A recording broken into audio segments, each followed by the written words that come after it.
And once again, wrapping up 2017, rolling on into 2018. This is the West Coast Crossover. I am JD. And I am Jeremiah the Prophet. And this is the podcast where if your team at the Lakers, they're trash. And if their podcast ain't this, it's weak as fuck. Yo, and we ain't going to even waste any time. We about to talk about the Lakers. Prophet, why don't you let them know what's going on right off of the rib. I like Clarkson, but I don't like you. All the niggas up in county want to fight you. Taking bad shots, you ain't got no IQ. Surprise Magic Johnson ain't came and trying to find you. Got Lonzo frustrated with his hands up. Luke don't let that nigga in, that nigga a cancer. Instead of passing the fucking ball to the open man, bruh, you trying to get a new deal and get your bands Fuck up. KCP. Yo, yeah, nigga, fuck KCP. Yeah, fuck KCP. Yeah, nigga, fuck KCP. Yo, I am with it, bruh. Hey, real quick, since we last lost you, unfortunately, the Lakers, they lost their third game in a row to the Minnesota Timberwolves, 121-104. The Lakers hung in there, but the T-Wolves went on a big run to close out the game. All that actually got started when Karl Anthony Towns obliterated Corey Brewer at the rim, and T-Wolves proved to be too much for them. So, yeah. Anyway, check this out. Along the lines of your motherfucking rap, dog, I know I've said it before and I cannot say it enough. Fuck KC fucking P, dog. I cannot stand this dude. As far as I'm concerned, dog, in my own personal opinion, this nigga needs to be in jail every single Laker game for the egregious ass crimes that he's committed while he's on the basketball court, theft in regards to that huge ass contract, and his refusal to provide any goods or services commensurate with that contract. KCP is whack. He always has been. He always will be. As much as I'm enjoying this Lakers seasons, fuck KCP, and I cannot wait for the day that his days in the Laker uniform come to an end. I'm cool on this nigga. Yo, you know what? I always try to defend this nigga all season about his defense and whatnot, and it's coming to a point where the bad shots he's taking, the times that he's, just making all these mental mistakes and just trying to really, in my opinion, being selfish a lot of times, man, as far as what he's trying to look for with his next coming contract. I'm on board with you. Fuck that nigga, bro. And matter of fact, I thought we should do something a little different than we ever do. And let's skip the bullshit and let's roast this guy, bro. Fuck KCP! Get him! Contavious Caldwell Pope, if you don't get your hyphenated name keeping, long ass front tooth having, irrationally overconfident beaver face ass, Theodore from the Chipmunk's mouth, Widow's Peak having blackula head ass, Rizzo the rat muppet face, 2K pure defender that won't stop shooting. That's the fuck out of here, bro. Get him, fucking saber-tooth nigga. Contavious Caldwell Pope, your name sound like a whole bank, my nigga. Your mama hated your daddy's guts when she named you that shit. Absolutely, with that old slave name you got, Kentavious. What in the fuck is a Kentavious, dog? And then why you shorten it to Case, nigga, call yourself Ken. Call yourself Ken, dog. That's the short version of fucking Contavious Caldwell Pope, you dumbass nigga. Ken. That's it. Or Kent at the... Dog, I can't. This nigga even fucked that up, dog. Fix your name, dog. You're a grown man now. He done fucked his name up even, huh? Man, don't he look like the kid at school with the worst shoes, but nobody makes fun of him because they know about his family situation?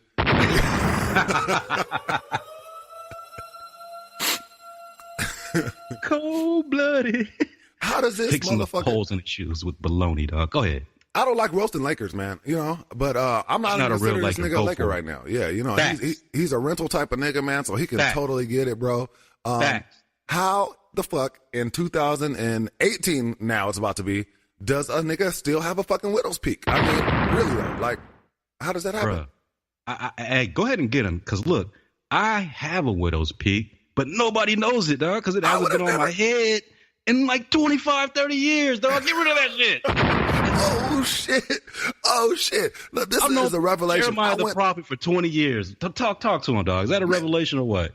That is a revelation. Not nigga. We about to have our 20-year high school graduation. Reunion, bro. So I've known you for more like 25 years or so. Never knew that this nigga had a widow's peak. And believe me, dog, we used to examine hairlines, nigga, and shit like that for high school, just like we do today. Exactly. It's always been taken care of. Like you said before, you can't walk into a room of 4 black dudes. Nobody has an edge up. Oh, it's always at least that one, dog. Get rid of that Widow's Peak thing. Exactly. How the hell does a grown-ass millionaire black man still got that Blackula fucking point at the front of his hair Dog, to go and along with them weird-ass teeth? It's fucking cricket like those teeth. And I think what happens is the fucking alignment of his teeth and his goddamn Widow's Peak throw off the center of his shot, dog, and that's why it's so goddamn broken. You know what? Man, dude, I think the only thing that's throwing off his shot is the fact that nigga's taking it. And he's taking it in the worst of fucking times. Like I said, that nigga reminds me of the fucking, I don't know if any of y'all out there play 2K like we do, man. But you go into the Pro-Am, you hook up with this random dude that plays with you and your niggas. And he's a pure fucking defender. Or some shit like that, or a pure slasher, and this nigga still continually taking running 3-pointers and running jumpers the whole fucking game, making you lose. That's KCP. Looking for VC, like KCP is looking for that next contract. Yeah, exactly. Yeah, that nigga's looking for real life VC, and he's a real life, spammy ass, whack ass 2K player, dog. You're right. Exactly. Yeah, on defense, he just on that fucking steal button. He gets a lot of steals, you know what I mean? I swear, I wish I had a picture of him in jail, because if this nigga's wearing a brown shirt and fucking gray sweats, I dressed up like a nigga with no VC, no tats, no clothes, dog. KCP, you're so fucking whack. Why are you so whack? Why did God make you this way, dog? I don't get it, dog. I'm sorry. Blame him, dog. All you're doing, dog. Yeah, man. Yeah, I'm about to say, you blaming the Lord. You blaming the Lord on my man's shot? What the hell? Anyway, man. That's enough about this nigga, man. Going forward, dude, today is December 27th, and we are going to be playing against the Memphis Grizzlies and trying to snap this little problem we have going on. But once again, we don't have Lonzo like we didn't have last game. What do you think, man? What do you think about how that effect has shown now that Lonzo's been missing with an injury? Have you noticed? I'm actually glad that you brought that up, because as we know, Lonzo fucked the shoulder up. He's got to get reevaluated next week. But that means he's going to miss at least probably the next 3 games. And I'm actually think this is going to help the Lakers in the long run. Not only help the Lakers, but I think it's going to help some of the fans and their perspective of him. It might be one thing good for him to take a seat on the bench and kind of see the game from the bench now that he's already started and got that experience. See the game from the bench, kind of reevaluate some things, insert him back into the lineup when he's healthy and good to go. One other thing, though, for the fucking fans, dog, and I think this showed its head last game. The way the ball moves and the way the team operates when Lonzo's on the floor, fuck his shot, dog. If you don't see the tangible difference and what he means to the Lakers right now at this point in his career, dog, there's just something seriously wrong with you. And I think this time off of the floor is going to make some of the doubters reconsider their position on him. Along with this shot coming along, they're going to see what kind of effect that he has on the team, both offensively and defensively, dog. So that's my thoughts on that. Yeah, man, I gotta agree with you. When I was watching this last game, and I've actually noticed it already in games that he's played in when they've taken him off the court.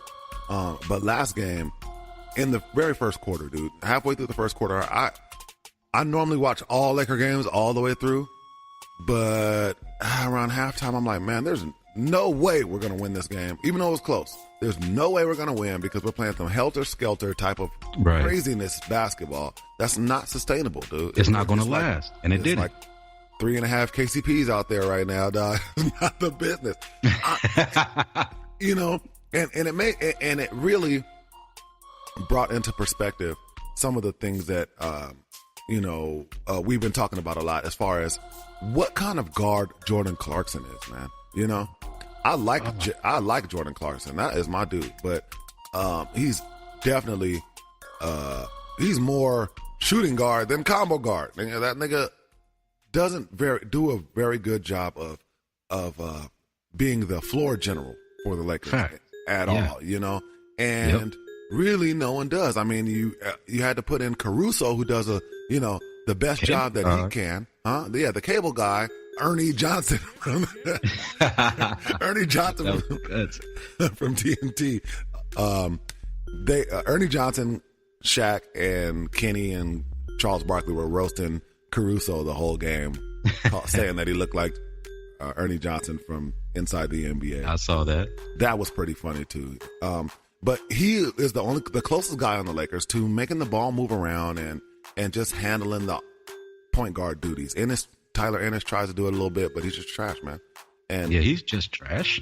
Yeah, so Lonzo is at a 20-year-old kid, even when he was 19, by far leaps and bounds ahead of the other guards on the Lakers when it comes to IQ, man. It's just a fact, man.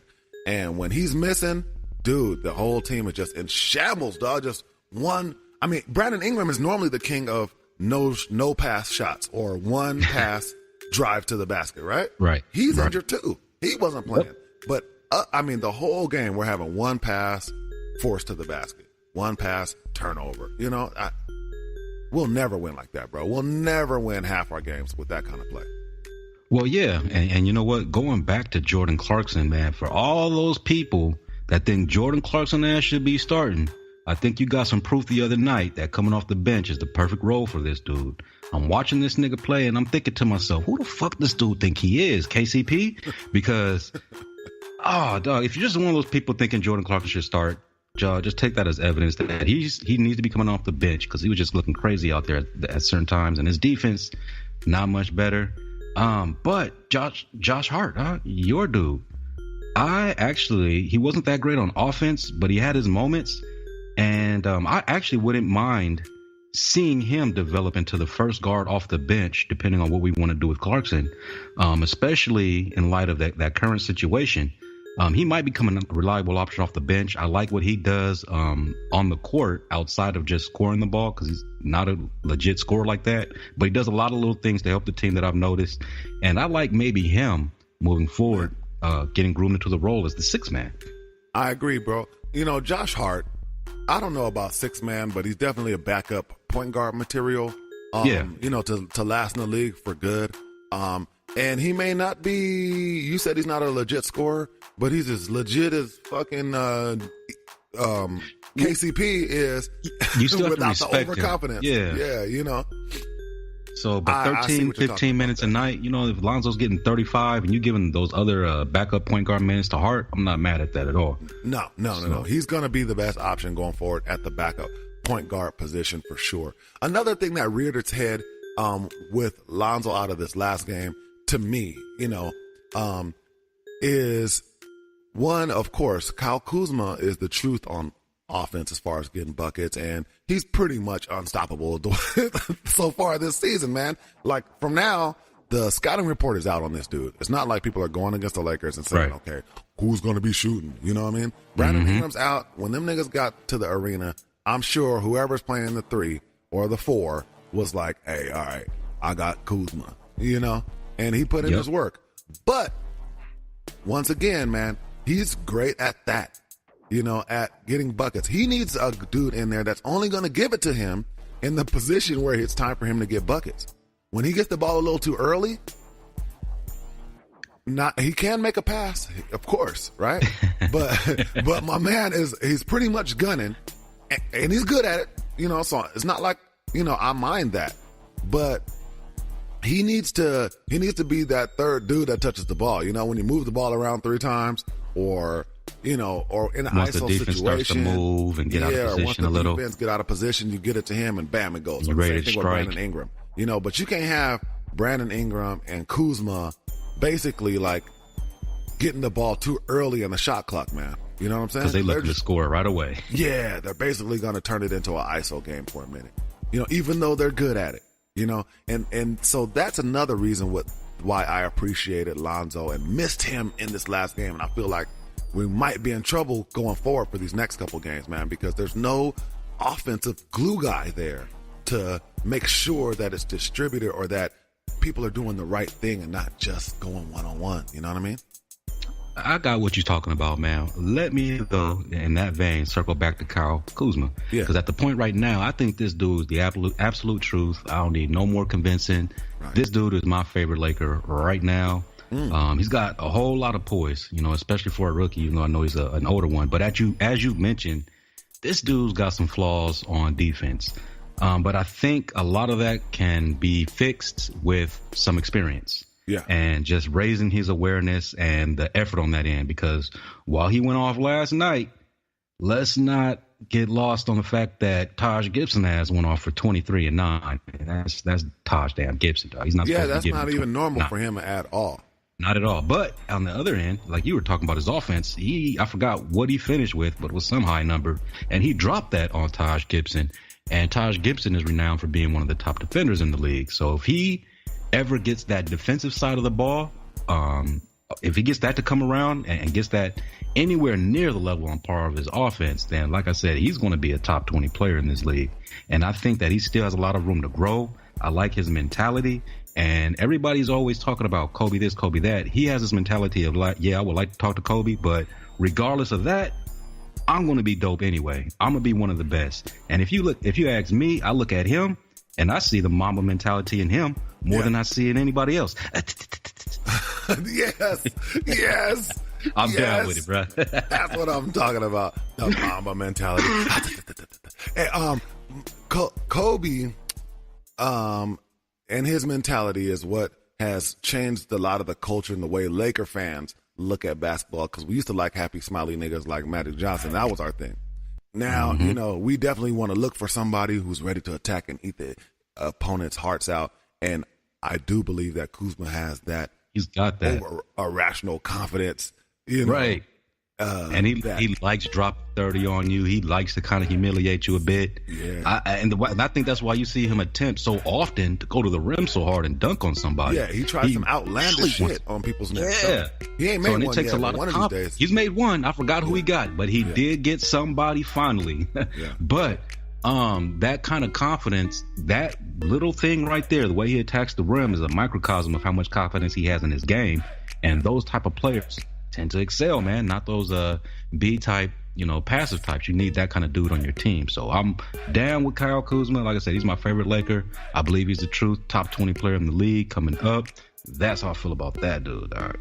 Well, man, I definitely believe he's a baller. He damn sure ain't no bum. And he's surely in the conversation for one of my favorite players. When we talk about our favorite players on the Lakers, we basically talking about our favorite players in the league because fuck them other niggas. We down for our niggas.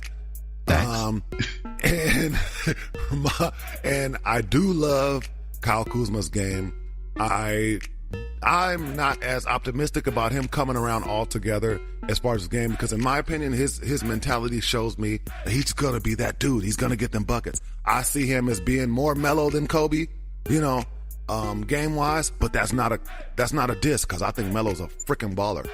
I just think he kind of gives you what he gives you. You know what I mean? Right. If you use him right, he's that dude.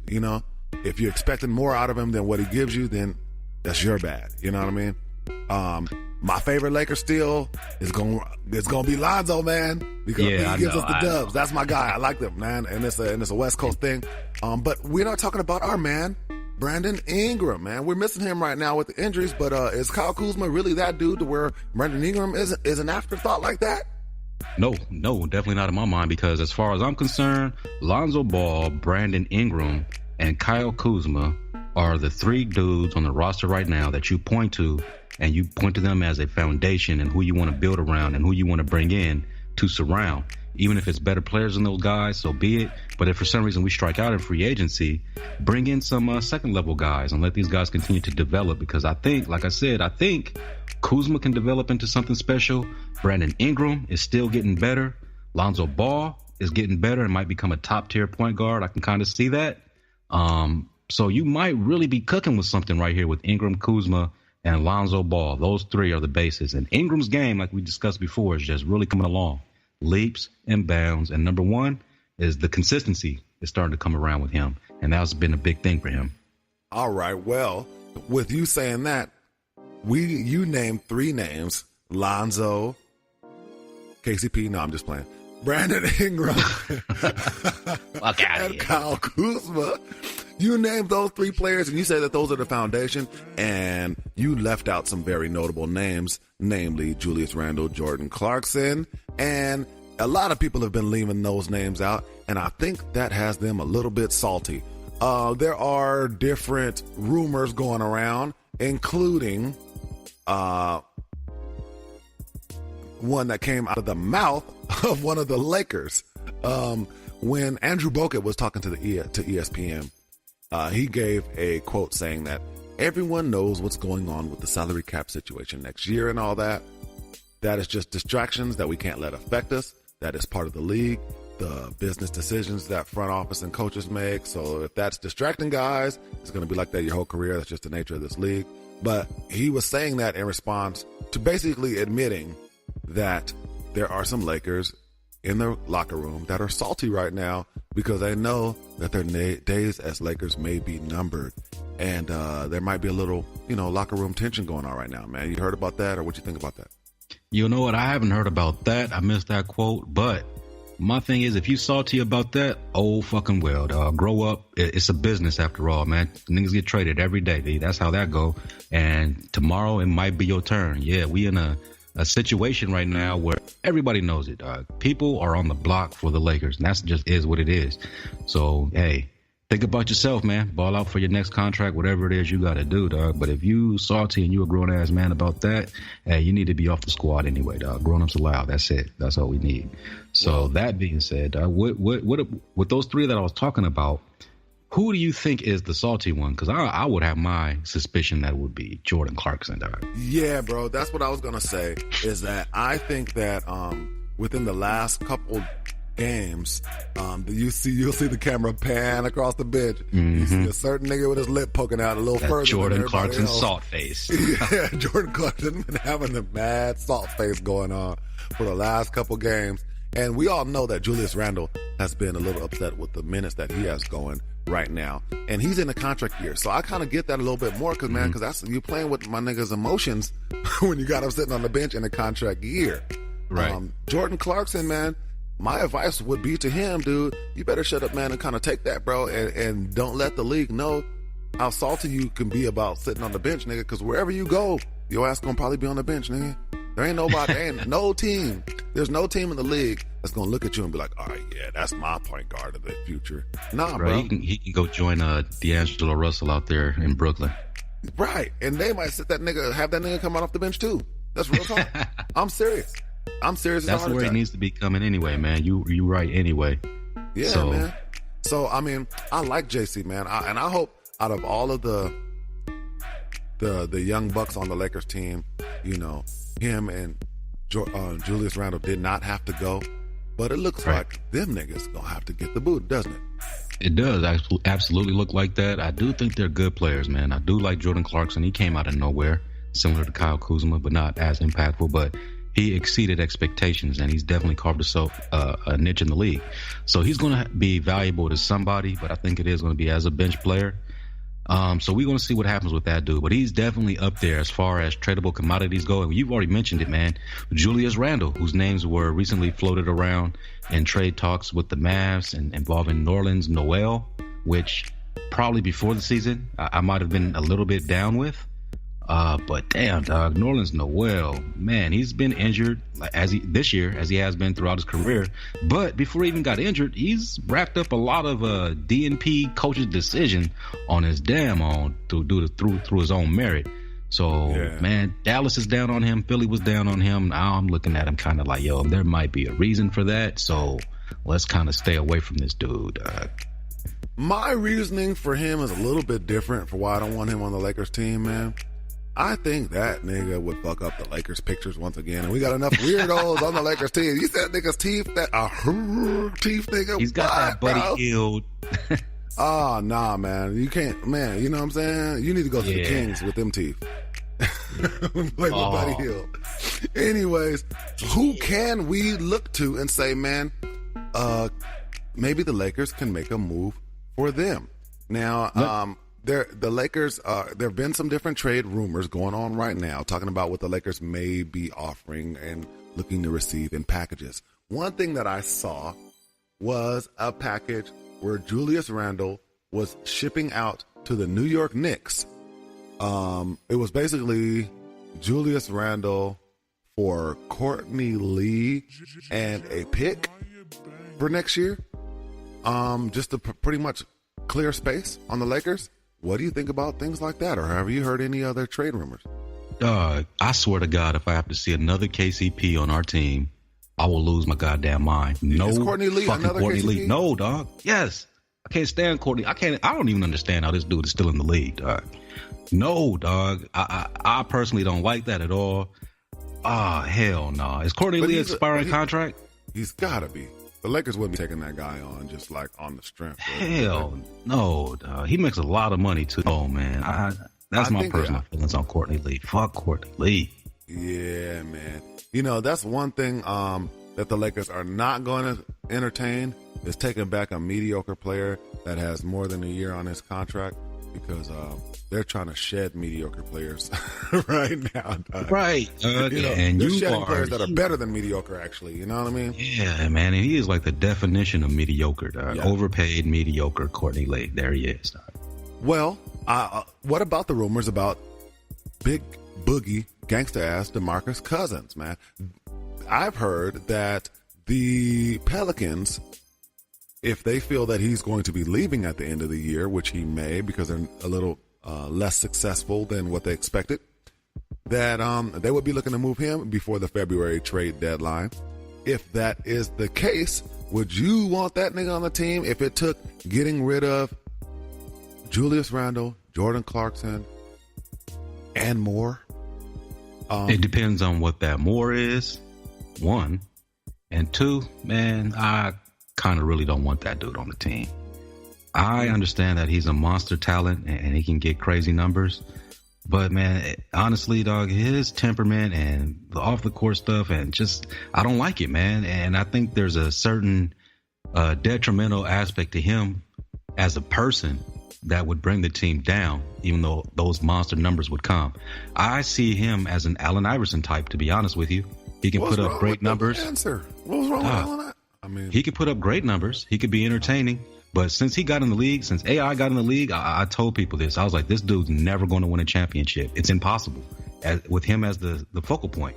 Because in order for him to be great, you have got to sacrifice overall team success for him to get his individual numbers. I think Boogie is one of those type of players that I would not be surprised at all. He never gets close to sniffing a championship unless he does one of those moves where he just hops on a loaded team at the end of his career and is ring chasing. But being the focal point, no. And bringing that kind of guy onto this team, as we've already alluded to, the type of personalities that Ingram and Lonzo have, I think they can be influenced by a dominant personality such as his.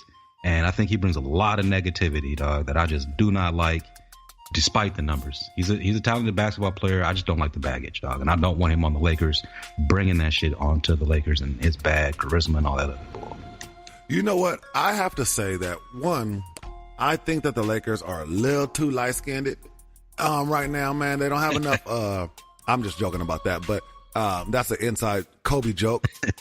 But the Lakers don't have a lot of players that are known for being aggressors, and you always need one of those Metta World Peace, Draymond Greens type of dudes on the team. Boogie may be a little excessive, though, my nigga. I was about to say, he might cross the line into bitch-assness, honestly, dog. Oh, whoa. That was J.D. Moore of the West Coast Crossover that said that, my nigga, in case you happen to be listening, because I don't want no smoke. Hey, I ain't gonna act like I want it face to face, but it is what it is, dog. Just the way he acts, dog, and just whining and complaining. Like, you got a lot of growing up to do spiritually and emotionally, dog. You taking it to church on him? Yeah, I feel you. I do feel you. But DeMarcus Cousins, yes, he is a little extra when his aggression. And I heard rumors that in the Kings locker room, niggas was like scared of him, dog, that like he might flip out any minute. And niggas like, oh, you never know what Boogie gonna do up in here. Niggas be like, oh, shit, Debo's here. You know. Yeah, see, nobody wants that nigga in the locker room like that, and people walking around on eggshells. And nah, I'm like I said, I get what he does on the court, but a lot of that might, like you said, be due to people being scared. Like, fuck it, man, just pass this nigga the ball, let him get his numbers. I don't want no smoke. I'm just gonna try to get paid and get up out of here, dog. So yeah, I can see that. I can see that. But hey, but hold up. If that happens, don't get it twisted. If that happens, I'm going to get excited, dog. I ain't going to front. But you would get excited to see Lonzo, Kyle Kuzma, Brandon Ingram, and Boogie being the 4 out of 5 of our starters, and we would actually at that point just be one small forward, power forward type of nigga away from having like a real complete starting 5, though. Well, you know what? The way I look at it, I think that the Lakers would need to bring in a center, and I think they need to bring in maybe a 2 or a 3, depending on what you want to do with Ingram, because he can do both. Mm-hmm. So I guess depending on what kind of talent you can get at either position, because then you'll have a situation. Yeah, Ingram can switch also with Kuzma, and you can do so much 2 through 4 with those guys defensively if you get Kuzma, his awareness up. Lonzo's already shown that he can play some damn defense, dog. And if you get a young dude in there that can play some defense, which let's say Nerlens Noel was everything that he was described to be as a rookie. He was a top tier defensive player, and he was a good rebounder and shot blocker. Let's say he was that. Right. He would be an ideal fit with that kind of group where he doesn't need to score. He can just hold it down on the inside. But he's not that. But anyway. Right. I mean, ain't Andrew Bogut's supposed to be that? That nigga's trash. Nah, fuck. Come on. That shit ain't working. Right? No, he's not that. I don't think. But you need to get somebody in there that's not Brook Lopez Bogut that can kind of hold it down like a fucking Super Saiyan type of JaVale McGee, if it was possible, dog. Just not as ridiculous. That sounds a lot like a nigga like DeMarcus Cousins. But no. But the problem is, though, like you said, man, my man is a little bit extra. He's super gangster. And more than anything, I really wouldn't worry so much about his impact on the Lakers, because I think Lonzo and the boys could use a little tough niggas around the team to kind of hood it up a little bit, man. Yeah, especially Lonzo. You see, he don't want no smoke. Right. But I'd be more worried about Luke Walton, man. He's a young coach, and I think DeMarcus would probably be punking him. He'd be trying to run up in practice, acting a fool. So yeah, man. And then I could see that moment where Walton tried to put his foot down, like, man, I can't let this happen. And then next thing you know, he's getting Carlisi mode. Exactly. Carlisi mode. That is an accurate ass description for getting choked the fuck out. All right, well, if not him, do you think the Lakers have a chance at making a trade to try to snatch PG from the Thunder before the season's over, before the trade deadline, because their shit looks like it's spiraling downward as well, man, and they might want to break that up. I think that if you're the Lakers, you do that if you give up pieces that you wanted to give up anyway. If you're going to be able to get rid of a Randall, because he's going to walk at the end of the season anyway, if it's Jordan Clarkson and something like that, then I'm totally down with that, man. I am totally down with that. As long as it doesn't include Ingram, as long as it doesn't include Lonzo, and as long as it doesn't include Kuzma, then any move for PG early, I'm cool with it. Even if it includes a future draft pick, man, go ahead and just get him on board right now, get him re-signed, get him in place, and then try to attract that last piece that you might need in the summer. But if you have an opportunity right now to put one of those pieces in place right now for cheap, you got to do it, man. Don't even play the waiting game. Don't even take that risk of him hitting the market and somebody else swooping him up. Well, do you think that, though, that he may still bounce, though? Because, he could play out the rest of the season and then take off on the Lakers. Like, all right, good looking out, my niggas. That was fun. But nah, bro, y'all got a bunch of youngins on the squad. I think if he came to the Lakers right now, I think that he would sign that extension and stay. Because I think regardless, he's going to be out of OKC at the end of the year. I don't think that he really likes it there too much. And in my opinion, man, I think, as we were talking about earlier, I think Russell Westbrook might be one of those dudes that is super amazing on the court, but it's due to the overall detriment of the team and will just never win a championship. So I think Paul George might see that, and he's looking at Melo like, damn, you're one of those motherfuckers too, dog. I got to get the fuck up out of here. So PG is the PG. Not PG. Look, watching those games, man, it made me appreciate PG more. Because, I like Russell Westbrook, man. I have preferential love for niggas from the West Coast, man. You know? And I love Westbrook's mentality and his fire that he got and everything, man. But when I'm watching them games, I'm like, yeah, he's fucking the squad up big time, bro. Yep. Paul George is the best player on the team. Straight up. Facts. When you watch it, I'm like, wow, dog, he's better than Westbrook for sure. I'd rather have Paul George than Westbrook on my team all day long. And I don't like to say better or not as far as Westbrook, but what you just said, when I'm looking at them, I would look at him and point to him like that's the dude I would want on my team first out of that fucking Thunder squad. So I think he's going to come. Because you might want to go ahead and be patient. I might take him too. Nah, fuck that. But I wouldn't want Melo. I wouldn't want Melo or Westbrook is what I'm saying. Nah, hell no. I wouldn't want either one of those dudes. So you might want to just go ahead and wait it out and wait till free agency hits. I think he's going to come to the Lakers. It's been well known that he wants to go. So unless something's really changed in his mind, because he wanted to come to the Lakers when they were trash, dog, and it looks like the Lakers might be a little bit better than what people were expecting. And I think he fits in perfectly where he can play that 2, 3. He even played 4 in Indiana. So you mix those 3 together, Ingram, Kuzma, PG, that's going to be a combination that's a lot for motherfuckers to deal with, all right? Okay, last but not least, man, we're going to get off this thing, but it's about that time where we need to revisit whether or not you think about the real free agent that's coming up this season. No, we're not talking about none of them niggas on the bitch-ass Warrior squad. The King, the Kang.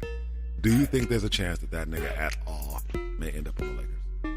I think there's a small chance. I think there's a 25 to 30% chance that LeBron comes to the Lakers. How LeBron fits, I don't know. But I'm going to sit here and think to myself, that's LeBron James. He's going to fit. Man, better ask somebody, bro. That's exactly what I was thinking. That for me, if you were able to get a big man and a swing man, you know, you're in business with the Lakers. Now, facts. That swing man, in my opinion, would be either or Paul George or LeBron James. Right. You know, I've heard different people talking about, oh yeah, if they got PG and LeBron and blah blah blah. Nah, man, I'm not. That's not a good mix. I'm not feeling that. And if that's the case, man, LeBron's a baller and everything, dude. I almost want to say you really don't need that. Don't even need him, dude. If you have, you know, if you had Paul George, at least that patches over a lot of problems that we have out there on the court, man. It's somebody who got some sense and some game. See, we got some niggas that have some sense or some game on our squad. We need a nigga that has both of them. Yeah, he would play real well with Lonzo, dog, because of his basketball IQ. It's way up there. Yes, I'm feeling that. Right. Same thing with LeBron. If LeBron came on the squad, I really do feel like, oh shit. I mean, anybody's team, of course. If LeBron gets on their team, you know, they're going to be a playoff contender. No doubt about it. I watched him 1-on-5 against the Warriors, take him all the way to the 7 games. You know what I mean? Right. He's a baller anywhere he is. But there's this whole thing about whether or not the nigga wants to play with a bunch of young new booties. Right. And the Lakers, I don't think we got what it takes to make LeBron happy. And if he did come over to the Lakers, he'd be just all the way trying to run shit. And I don't see that as being the way. He'd probably be like, yeah, I want to go to the Lakers, but here's the deal. Get rid of this Lonzo character, nigga, and bring Dwayne Wade and, you know, whoever else I say. Hey, but what about the fact that he kind of looks like he likes Lonzo, man? Yeah. On a personal level. No, I think he does. And you know what? One thing about LeBron is he's one of the smartest dudes in the league when it comes to basketball IQ. And game recognized game.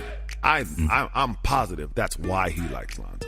And he's like, this nigga's smart. I've been playing with a bunch of goofballs my whole fucking career. This nigga knows what the hell he's doing. You know what I mean? This is not no Larry Hughes. Yeah, this is not Boobie Gibson right there, bro. I can fuck with him.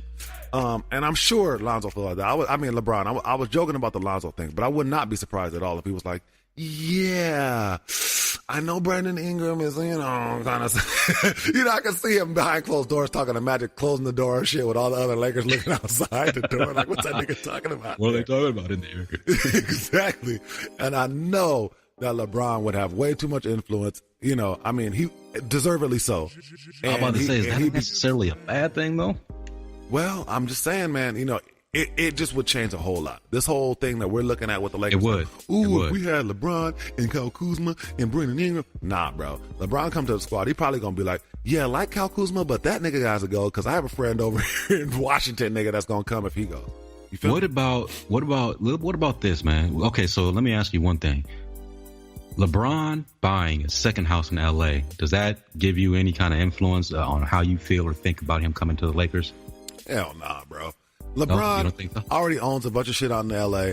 He already loves LA, and he fucks with LeBron and everything else. He's already, I mean, all the location shit that has to do with the LA thing, that's already in the bag. What it really comes down to is the basketball product of what we got going on. And okay, so then check this out. What if LeBron, he has all these damn business ventures. What if he says, you know what? My NBA salary can be $5 million a year, and I'm cool with that. And bam, you got LeBron James.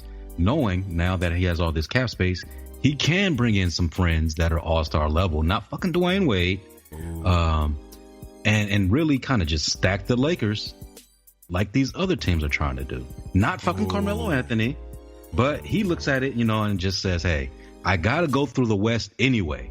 Even if I stay in the East, I got to beat the fucking Warriors, period.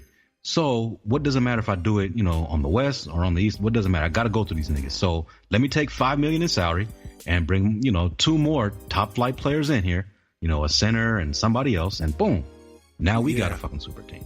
I can definitely feel you on that. And I could definitely see that as being a good thing, and I mean, that would be awesome. And I would love for that to happen. But why wouldn't that nigga go and do that in Houston, though? You feel me? Come on. I'm just saying, I hate them niggas, but I'm saying that doesn't make any sense to me. Like, why would he want to come over here?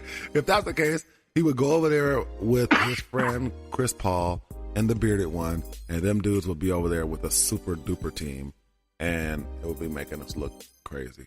So I'm going to go ahead and say that I put the LeBron percentage at 5-10%, man. Yikes! I thought I was low. Okay. Nah, I do, man. I put it down real low because, if he wants a killer squad, he's got a lot of other places he can go to. If he wants to, just do the LA business thing, he can kind of do that from all over the world. If he wants to win, there's probably better places, Now, not if he brings his homies. If he wants to have control over a whole situation with new guys and a blank slate, and marry all of those things together a little bit, that was where the Lakers would fall in, because we actually have the cap space and he has the opportunity, because Magic would be cool. Magic would be like, hey, my nigga, come on in. Let me introduce you to some people, as a matter of fact. You know what I'm saying? Here's the CEO of Hustler Magazine, nigga. Or whatever kind of weird shit. They be having those weird Illuminati meetings, you know what I'm saying? And he would be fully down with everything LeBron would be down with. Anyway, man, this was fun, dude. We got to talk soon again. There's a Laker game tonight against the Memphis Grizzlies, 7:30 on Spectrum Sportsnet. Yep, and I will be watching. They got the Clippers and the Rockets after that. Oh, hey, so we'll let y'all know what goes on after that game. For the West Coast crossover, I am Jeremiah the Prophet. I am JD, and don't forget to follow us on Facebook, Twitter, Instagram. Download the podcast on your favorite musical app. And that's it, man. We out.